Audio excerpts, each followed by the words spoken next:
Саламатсыңарбы урматтуу студенттер. Сабагыбызды баштайбыз. Педагогика илим жана практика катары деген педагогика түшүнүгү жөнүндө жалпы маалымат беребиз. Педагогика бул түшүнүгү жана педагогиканын предмети.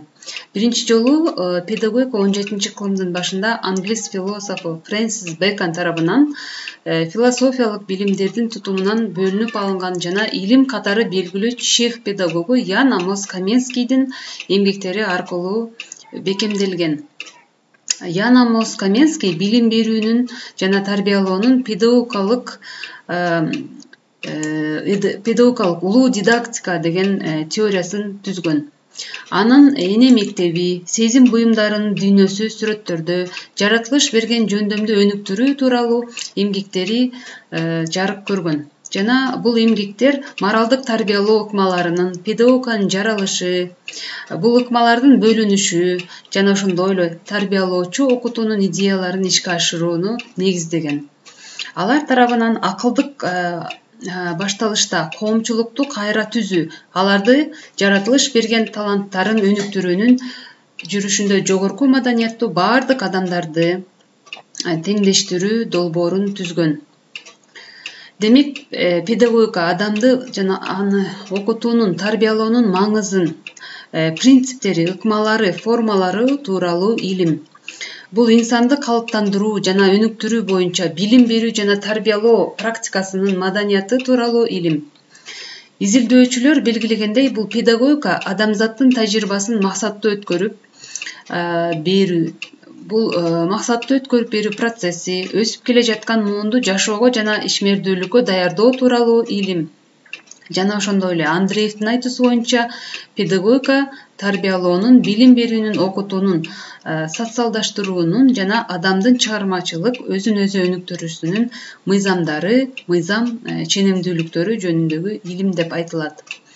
Кыскача айтканда, бул педагогика адамды окутуунун жана тарбиялоонун маңызын, мыйзам ченемдүүлүктөрү жана принциптери, ыкмалары, формалары тууралуу окутат.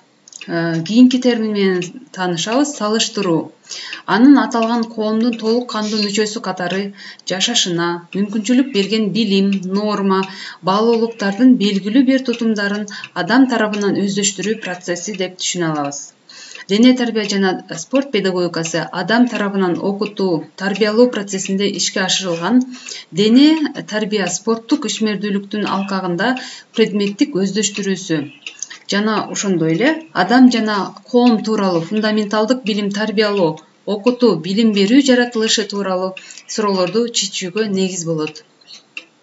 Дене тарбия жана спорт педагогикасы адам тарабынан окутуу, тарбиялоо процессинде ишке ашырылган дене тарбия спорттук ишмердүүлүктүн алкагында предметтик өздөштүрүүсү адам жана коом тууралуу фундаменталдык билим тарбиялоо, окутуу, билим берүү жаратылышы тууралуу суроолорду чечүү үчүн негиз болуп бере алат. Педагогикалык илим таануу ар түрдүү негиз боюнча маселелердин бир нече классын бөлүп карайт. Педагогикалык илим тарабынан чечилүүчү туруктуу жана убактылуу маселелердин классын карайбыз. Биринчи кезекте педагогикалык илим тууралуу маселелерди карайбыз. Тарбиялоонун, билим берүүнүн, окутуунун, билим жана тарбиялоонун тутумдарын башкаруунун мыйзам ченемдүүлүктөрүн ачуу. Бул маанилүү туруктуу маселе. Педагогикадагы мыйзам ченемдүүлүк атайын түзүлгөн же объективдүү түзүлгөн шарттар менен жетишилген жыйынтыктардын ортосундагы байланыштар катары чечмеленет. Анын жыйынтыктары катары анын конкреттүү параметрлери, инсандын окутулуусу, тарбиялануусу жана өнүгүүсү деген түшүнүктү берет.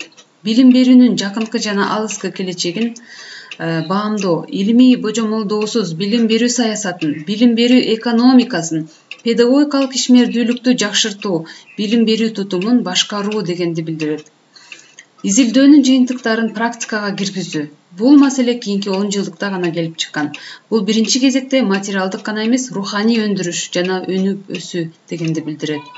Изилдөөнүн жыйынтыктарын практикага киргизүү жана ошондой эле өз оюн өзгөртүүгө мажбурлаган. Жыйынтыктап айтканда, бул билим берүү жана тарбиялоо тармагында илимий иштелмелердин авторлору жана төмөндөгүлөрдү долбоорлойт. Келечектеги продукттун берилген параметрлери, ийгиликтүү колдонуунун шарттары, колдонуучулардын категориялары жана ошондой эле колдонуучулардын эмгектеринин күтүлгөн жагымдуу жыйынтыктары, интеллектуалдык кызмат базарында иштин жыйынтыктарын берүү формалары, адамды окутуу жана тарбиялоо маңызы жана ошондой эле иштин наркы сапатына жараша өзүнүн иштелмелерин киргизүүнүн жыйынтыктарына автордук көзөмөл жүргүзүү.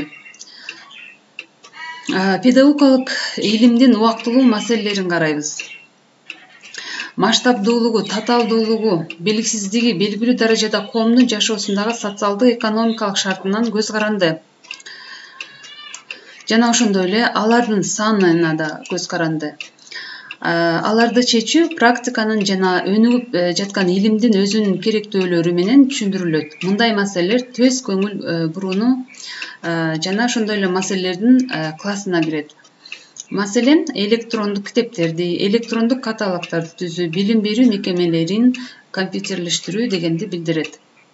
Педагогикалык практиканын маселелери. Практикада кеңири мааниде коомдун өнүгүшүнө камсыздаган адамдын ишмердүүлүгү катары түшүндүрөт. Педагогикалык практика кесипкөй педагогдордун мерчемдүү жана максаттуу ишмердүүлүктөрүн коомдук практиканын бөлүгү катары карайт. Педагогикалык ишмердүүлүк педагогикалык маселелердин чечилиши катары аныкталат. Педагогикалык ишмердүүлүктүн негизги өзгөчөлүгү бул ишмердүүлүктүн объектиси жана субъектиси болуп саналат.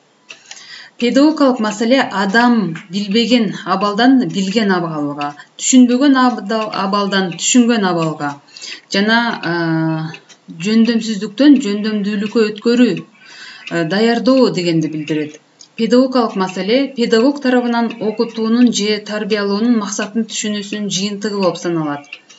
Аларды практикада ишке ашыруу шарттары, ыкмалары бар. Субъект жана объект катары адамда педагог менен өз ара аракеттенип, педагогикалык маселелерди чечүү процессинин жыйынтыгында жаңы билим, жөндөм же жеке сапат калыптанышы зарыл. Педагогикалык практиканын маселелери болуп, биринчиден бул педагогикалык ишмердүүлүктүн практикасын, тажрыйбасын үйрөнүү жана жалпылоо дегенди билдирет. Жана ошондой эле жаңы методдорду, каражаттарды, формаларды окутуу жана тарбиялоо, билим берүү тутумдарын башкарууну иштеп чыгуу. Педагогика илим катары калыптануу мезгилинде 3 фундаменталдык категория каралат.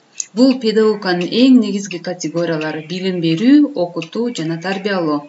Педагогиканын негизги түшүнүктөрү катары аныкталган. Эми тарбиялоо негизги категориясы катары тарбиялоо бул адамдардын өндүрүштүк, коомдук жана маданий ишмердүүлүгү үчүн шарттарды түзүү жолу менен инсандын руханий жана физикалык өнүгүүсүндө системалуу, максаттуу таасир этүү процесси. Тарбиялануучу дүйнөгө жана адамдарга карата мамиле жана өзүнө карата өзүнүн түшүнүгүн өзгөртөт. Кыскача биз силер менен ушул темада токтойбуз жана кийинки сабагыбызда бул теманы окутуунун негизги категорияларын улантабыз. Билим берүү, тарбиялоо жана окутуу процесстери.